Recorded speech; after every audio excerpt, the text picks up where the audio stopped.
Hello, it's only me, and until very recently I was a world record holder at Super Mario 64 Randomizer speedrunning. It was something I brought up at parties and impressed random people who didn't really know what it meant because they heard world record, it sounded impressive. A critic might have said that of course I was the only one to have submitted a run in that category, and so the world record didn't really mean much. And they'd kind of be right. I'd hoped that because it was a non-competitive category that not many people would have much interest in it, and particularly the big names would have stayed away, as they usually spend their times in competitive categories such as the 70 star, 120 star regular runs. Unfortunately, that wasn't to be. Along comes Frog Dunker and unfortunately not only beats my time, as that would be a massive understatement, they under-halved it, with a time of 7:31 compared to my 15 minutes and 20 seconds. So they could have done their run twice in the time it took me to do mine once. I'm not a great speedrunner. What are you going to do? I could practice that run from today until the day I die and I'm still not going to be beating it. It just isn't going to happen. I'm not gifted enough for that.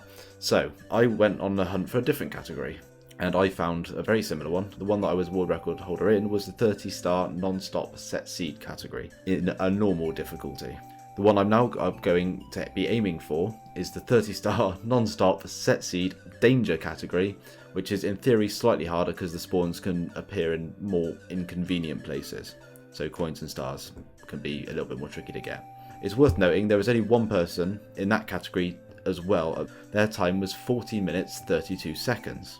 And admittedly that was just under a minute better than my time in a theoretically easier category, but given that I'd only had 3 attempts at my 15 minutes 20, I feel that there's a decent chance I could have shaved quite a bit of time off that. So I went to give it a go.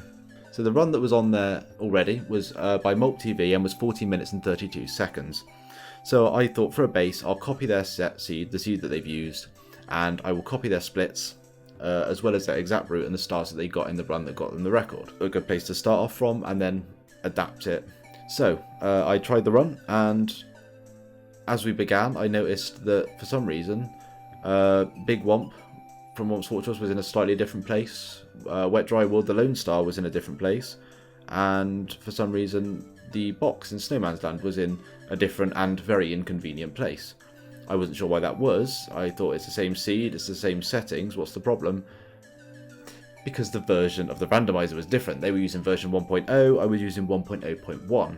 So I could have just swapped, but by that point I'd actually gotten used to the seed that I was in, and Hazy Maze Cave was decent. There was 3 stars in the main area and 2 within reasonable distance of the lake, so wherever I spawned I could get in and out pretty quick.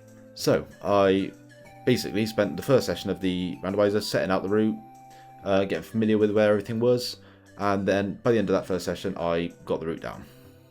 Second session I came along, thought I'll give this route a go for the first time all the way through, just see how it goes, get an idea of where I'm sort of set time wise and how much time I'll need to knock off. And well, the first run was admittedly rather unsuccessful because I got to Wet Dry World, hit one of the water level changing rhombuses or diamonds or whatever you want to call them, and raised the water level, and that kind of screwed it, so I reset. But that was only level 2, so it wasn't the end of the world. Gave it a second go to play all the way through, and got 14 minutes 32.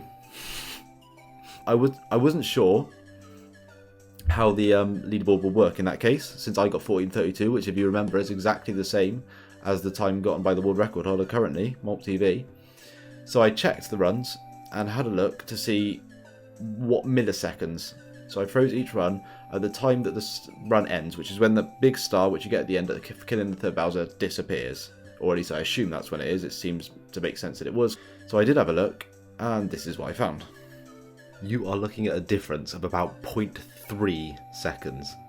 0.3 seconds, that is what was going to get me above Molt TV in the leaderboard. So I've submitted the time, my world record status is restored, and what a happy ending.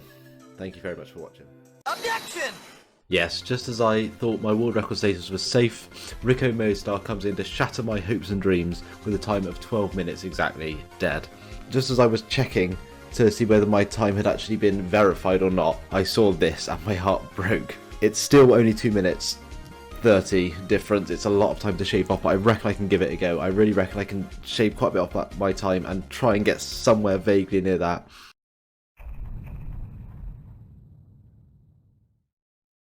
So here we are, 2 days later, and after many attempts, attempting to beat that 12-minute run, plan of attack was very much the same as last time. So basically, I observed Rico Modestar's run and saw what he did, and obviously the seed he used, I used as well. You know, his seed looked very good, to be honest. Rainbow Ride in particular, there was 3 stars in the house itself, so if you got spawned in the house, then that was great. I actually amended the route slightly, namely get rid of the Princess's Secret Slide, because I'm no good at consistently doing that skip. Instead, I think we ended up going through Jolly Roger Bay and Wet Dry Wood, which is one of my favourites. I just found it easier, and there was an easy 3 stars in there too. 5 in Womps, 5 in Snowman's Land, and then based on how lucky you get, possibly 3 or 4, maybe only 2 in Rainbow Ride, 1 in JRB, 3 in Wet Dry World, then there was 1 in Big Boost Horn if you spawned around the house, which was 90% of the time, 4 in Tortle Mountain, which were all at the bottom. This is one of the things I like most about the seed, and which is why I chose to use it as well, because there was 4 stars all for Tortle Mountain all at the bottom, so wherever you spawn they were quick easy access. 2 in Lethal Lava Land, and then Mips, and then the Toad in the basement, and then that left varying amount to get in TikTok clock, so 3, 4 or 5. And then obviously you can exit the course for an easy entrance into Bowser in the Sky. I gave it plenty of attempts, and be honest, first few days I didn't even break the record I'd already set of 40 minutes and 32, let alone get anywhere near his 12 minutes. It wasn't great. I was getting 15 minutes, 18 when I admittedly I screwed up splitting on the live split a few times. It wasn't looking good, and you'd always have that one spawn that just screws you. It spawns you in a stupid place where you can't recover and you die, and that was how I want to run. And because it's stuck on I'm stuck on a route, I have to, you know, go through it the way I've set it out. Otherwise, it really throws me off. It just wasn't good. So I went to edit the video today, but I thought, do you know what? No, I'll give it one last go, one last session of attempts, and it the way it started off, it just didn't look good. Admittedly, a self-sabotage in Rainbow Ride, followed by a really cruel spawn in Rainbow Ride, where it spawned me on the house, but literally on the house, so I fell off with no chance of recovering. And then spawned on the slope in Womps Fortress, same scenario, wasn't going to be surviving that. And so it didn't look good. And at that point I was like, oh, well, it's a shame, I'll give it one last go, sort of thing. And in that one, I actually did get a good spawn at Rainbow Ride. Have a look. Okay.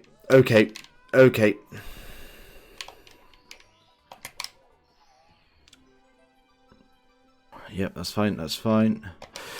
Oh god, oh, I'm choking so hard.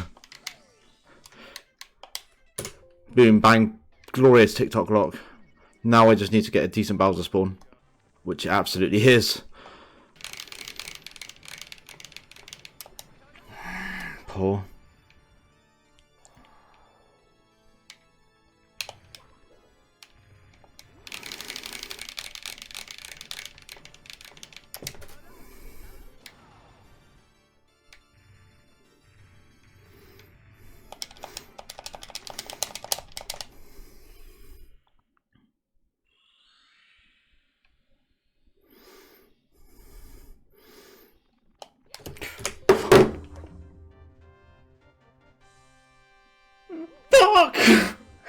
Oh. Yes, so defying all expectations, including my own, I did finish with a time of 11 minutes and adjusted for the delay that it took me to press the stop on the stopwatch. I did it in 11 minutes and 47 seconds and have, as of the moment, when I've looked at the leaderboard now, it's still only that 12-minute time. As of now, I've got my world record status back. I have submitted the run already. It's submitted. Hopefully that this one will get verified as soon as possible, and I can actually be officially on that top spot. I'll link all of the runs that we've gone through sort of below in the description. So my run, the initial run that I did that got the what we thought was going to be the world record, and then also multi-TV runs and Rick and Modestar's run as well.